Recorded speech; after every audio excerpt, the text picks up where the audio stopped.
মাহিদুল ইসলাম অঙ্কন ও মাহমুদুল্লাহ রিয়াদের ব্যাটে টিকে থাকলো মোহামেডানের প্রিমিয়ার লিগ ক্রিকেটের শিরোপার স্বপ্ন। সুপার লিগের প্রথম ম্যাচে সাদা কালোরা 5 উইকেটে হারিয়েছে শেখ জামাল ধানমন্ডি ক্লাবকে।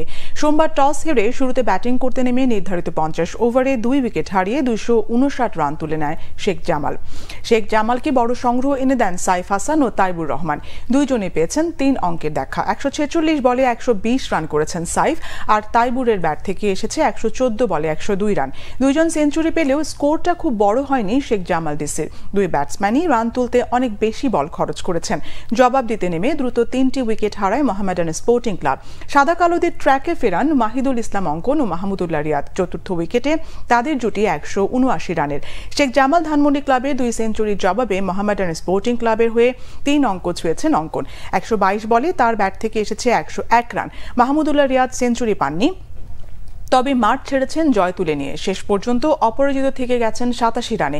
5 উইকেট হারিয়ে জয় পায় মোহামেডান। চিরপ্রতিদ্বন্দ্বী আবাহনীর সাথে 6 পয়েন্টের ব্যবধান ধরে রেখেছে তারা। অন্যদিকে এই ম্যাচে হেরে শিরোপার রেস থেকে অনেকটাই ছিটকে পড়ল শেখ জামাল ধানমন্ডি ক্লাব।